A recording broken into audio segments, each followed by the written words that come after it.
You've been showing your cat love the wrong way, and it's been quietly teaching their brain that you're unpredictable.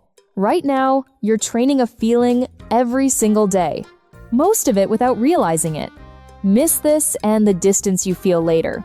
That's not personality. That's something you taught. Stay for number 4. That's the one most people are doing right now and don't know it. If you're someone who tries hard with your cat and still feels like something's off, this video is for you. Most of what goes wrong isn't neglect. It's misreading. You weren't given the translation. That's not a failure. That's just a gap. Here's the rule everything connects to. Cats don't store memories the way we do. They encode the feeling first. Behaviorists call this associative emotional memory. Your cat doesn't remember that you fed them. They remember whether it felt safe or rushed. Number 1. The spot that resets everything. Most people pet their cat the same way every time. Top of the head. Quick strokes down the back. It feels affectionate, but it barely registers as bonding to them. There's a small area between the eye and the ear. That's the temporal gland. Mother cats focus there when grooming kittens. It's where trust gets encoded at the earliest stage of life. Cats who receive gentle contact there show lower baseline stress, not just during touch, across their daily behavior. You didn't know this spot existed. That's not a character flaw. It's just what happens when nobody translates. Use one finger, slow circles. Let them lean in or pull back. Follow them. Every time you get this right, you're teaching their nervous system that your hands mean safety. Number 2, the voice they map their world to. Your cat isn't just hearing you talk. They're mapping the pattern of you. Cats process tone more deeply than words. But repetition builds something more durable. Familiarity, expectation.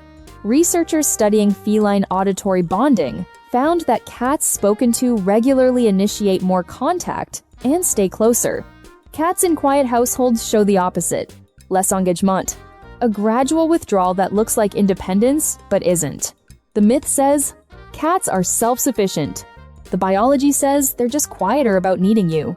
Talk to them the way you'd talk to someone who hears tone, but not meaning. Calm. Steady. Normal pace. If they start responding more, that's not coincidence. That's the link forming. Number 3. The first 10 seconds of the day.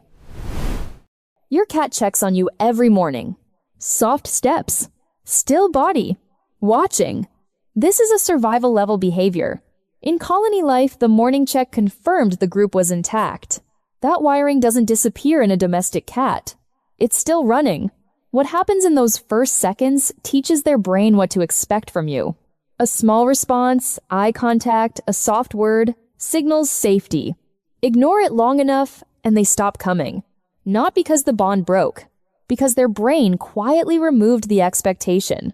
You don't need effort here. Just awareness. Open your eyes. Look at them. Say something soft. Does your cat do the morning check? Drop morning or skips it below. Number 4. The line you cross without noticing. Every cat has a threshold. Not emotional, neurological. Touch feels good to them until it suddenly doesn't. Tail flick. Skin ripple. Ears rotating slightly back. Eyes going wide and still. That's not a mood swing. That's petting-induced overstimulation. The point where continued contact triggers a stress response instead of a calming one. Most people push through it. The scratch seemed fine. The cat seemed okay. Then the bite comes and feels like it came from nowhere. It didn't. The moment you see those signals stop, redirect with a toy. Let them discharge the tension physically. When you consistently respect that line, something specific happens. You become predictable. And to a cat, predictable means safe. Number 5. What happens when you leave? Cats start reacting to your departure before you move. Keys. The sound of your shoes. The way you pick up your bag. They've mapped the pattern and their stress response begins tracking it before you reach the door. Ignore them on the way out, and that stress has nowhere to go. Create a ritual instead. Same phrase. Same small action. a treat that only appears at departure. Over 2 to 3 weeks, their brain links that cue to your return. Not just your leaving. The anxiety gets a container, and containment is a form of safety. Number 6. Presence without pressure. When something is wrong, most people respond with more contact, more holding, more checking in. It feels caring. It's too much. Cats in distress need proximity, not pressure.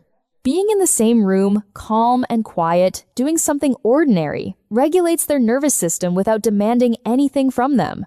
Researchers found that passive owner presence shortened recovery time more than active comfort attempts. Sit, work, read, be still. Your presence, alone, is the signal. It tells them the environment is stable.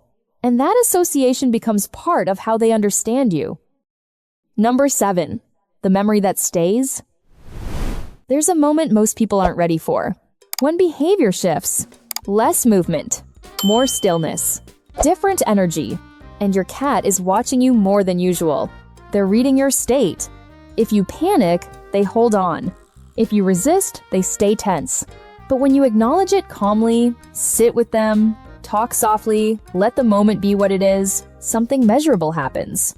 Stress levels drop. Their body quiets. They become more present. That moment becomes the final emotional encoding. Not dramatic, not complicated, just you steady at the end. And that one doesn't fade. Here's what most people never understand. Every small interaction is a data point. How you touch them. Whether you respond in the morning, whether you stop when they ask you to. Researchers call this the secure base effect. Your cat doesn't just like you. It organizes its entire sense of safety around you. Your schedule, your voice, your patterns. That's not a metaphor. That's the actual biology. You don't need to be perfect. You need to be consistent.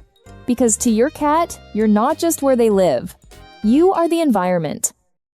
Start with one thing. The temporal gland, the morning acknowledgement, the departure ritual, one change. Same time every day, 1 week. Track how often they come to you first. If this helped you understand your cat a little better, subscribe. There are a lot of cats still waiting to be understood. Next video is about the signals your cat sends before they stop trying altogether. Most people miss every one of them. That's where things quietly fall apart.